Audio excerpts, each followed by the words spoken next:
Desvíes la mirada, quédate cerca de mí.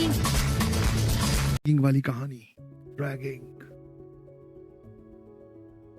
ठीक है। अभी तो ये बैन है और बैन ही रहनी चाहिए। इस कहानी के जो क्या बोलते हैं उसको प्रवक्ता हैं, वो किसी भी प्रकार की रैगिंग को सपोर्ट नहीं करते, ठीक है। रैगिंग एक बुरी चीज है जो कि कॉलेज में गवर्नमेंट की सहायता की मदद से अब कंप्लीटली बैन हो चुकी है, ठीक है। All kinds of raggings are not promoted in this video please, ठीक है। हाँ ना। तो हुआ ये था कि अब सुनाई थी पार्ट 2 सुना दो, ऐसे नहीं होता भाई। जब सुनाने लगता हूं तब कह रहे हैं ये नहीं सुनाई, अब वो सुनाने लग रहा तो ये ऐसे थोड़ा स्पीड में सुनाऊंगा, ध्यान रखना।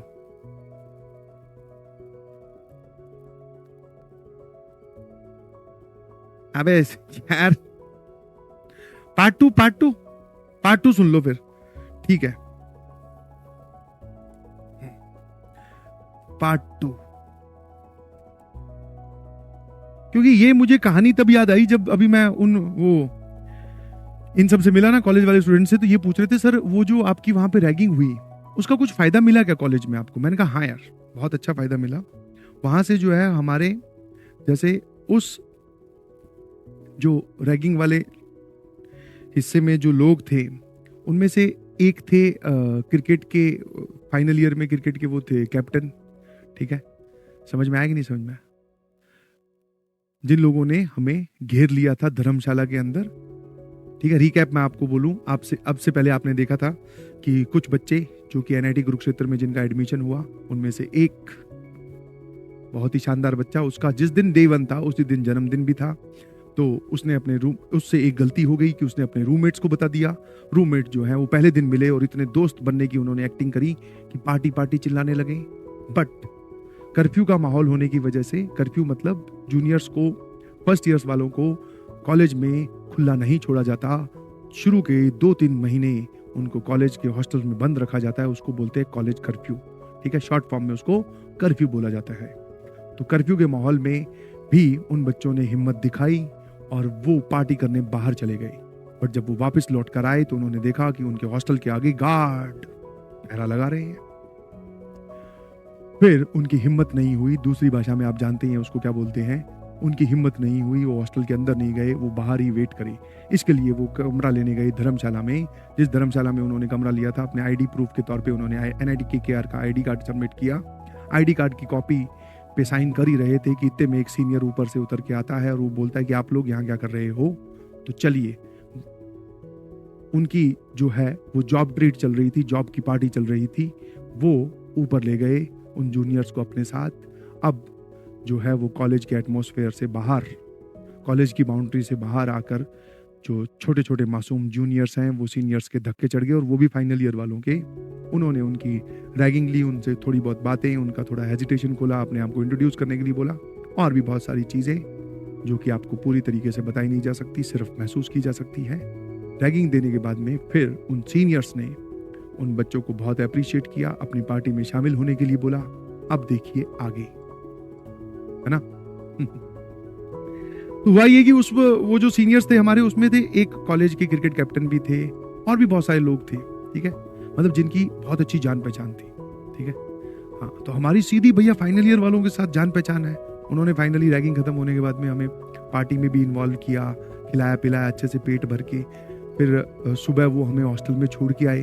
अब जिस कॉलेज में आप 4 साल से रह रहे हो, वहाँ के गार्ड जो है वो आपके जान पहचान के हो जाते हैं। तो वो सारे फाइनल ईयर के स्टूडेंट थे, उन सबके वो गार्ड भी जान पहचान के थे। अब देख रहे हो कि हमारे हॉस्टल में वो कर्फ्यू वाला माहौल चल रहा है?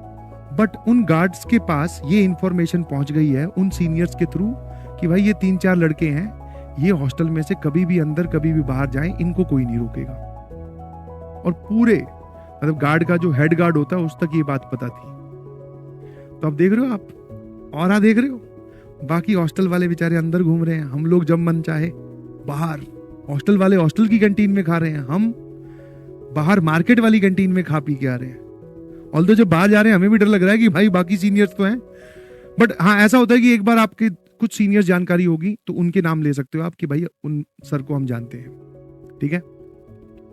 उसके बाद में और बेनिफिट क्या हुए, जैसे उनमें क्रिकेट के कैप्टन थे तो उन्होंने बोला कि भाई तुम में से कौन कौन क्रिकेट खेलता है, तो बोले ठीक है आप आ जाइए, ठीक है ना, सिलेक्शंस के लिए ग्राउंड पे आ जाना।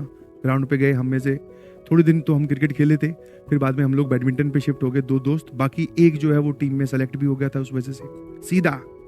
और फिर हमारी उसी के थ्रू जानकारी इतनी जोरदार हुई कि आपका फर्स्ट ईयर में एक सब्जेक्ट आता है जिसको बोलते हैं इंजीनियरिंग ड्राइंग, जिसके बहुत सारे चार्ट्स प्रिपेयर करने पड़ते हैं आपको सबमिट करने के लिए, क्योंकि उन चार्ट्स के इंटरनल के मार्क्स होते हैं, ठीक है ना। अब आप और देखो उस रैगिंग का फायदा देखो, ध्यान से ना, कि पूरा हॉस्टल, क्योंकि जैसे मान लो अब इंटरनल सबमिट होने हैं कल या परसों में, तो पूरे हॉस्टल में चार्ट शिद्दत से, मतलब जब टीचर बनवाता है उसके साथ तो बहुत कम बच्चे बना सकते हैं, ऑथेंटिकली पॉसिबल नहीं है, क्योंकि उसमें बहुत सारी डिटेलिंग होती है।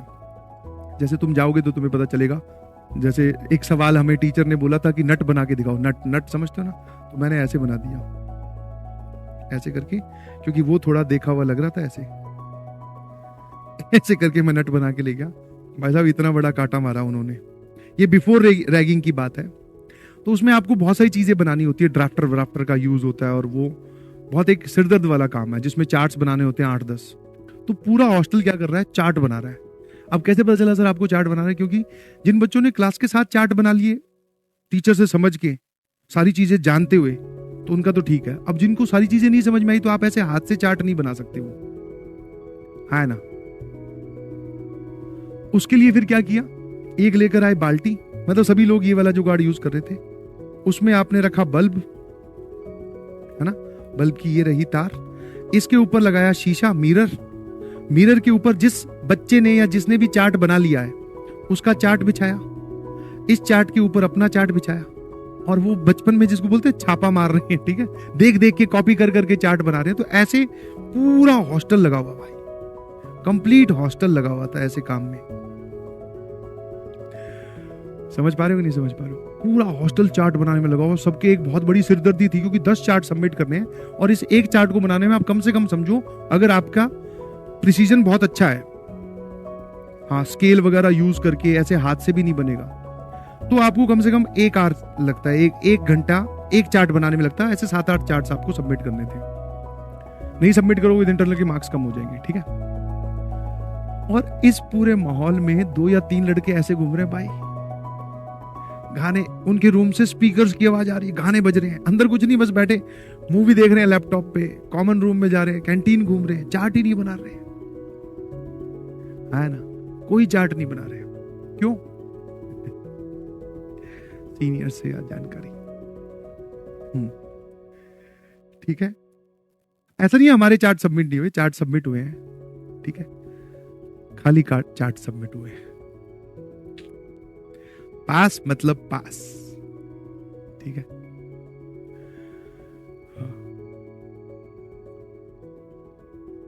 ठीक है,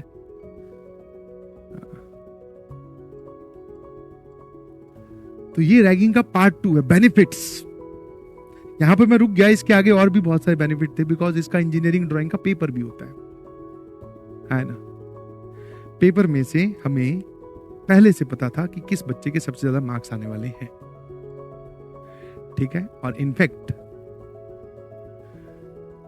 वही वो जो सीनियर्स थे उनके थ्रू जानकारी बहुत जोरदार हुई, ठीक है ना।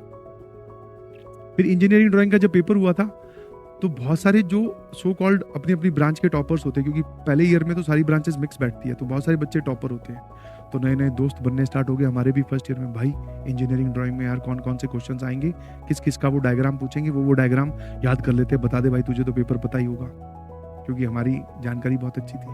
मैंने कहा भाई हमें देख पेपर नहीं पता। बोले यार ऐसी कैसी बात कर रहा है तू, तो यार झूठ बोल रहा थे उनसे दोस्ती है। मैं कहा नहीं, मैं कहा मना कर रहा हूँ, दोस्ती नहीं है। मैं कहा मुझे पेपर नहीं पता, मुझे रिजल्ट पता है। और हैवी स्टेटमेंट, और डर गया बेचारा। बोले भाई मेरा क्या रिजल्ट रहेगा? मैं कहा जैसा तू करके आएगा पेपर में वैसा ही रहेगा। बोले भैया मतलब भाई तेरा कैसा रहेगा? मैं तो अपने भाई तू बता, तू कितने में से कितने चाहता है कि मेरे नंबर्स कितने दिखे, उतने ही होंगे। ठीक है, चलिए थैंक यू सो मच। ये सब कॉलेज के छोटे मोटे किस्से हैं जो मैं शायद आप लोगों को इसलिए सुना देता हूँ ताकि थोड़ा मोटिवेटेड फील करो तुम। समझ में आया? ठीक है, चलिए good night everyone, thank you so much, bye bye.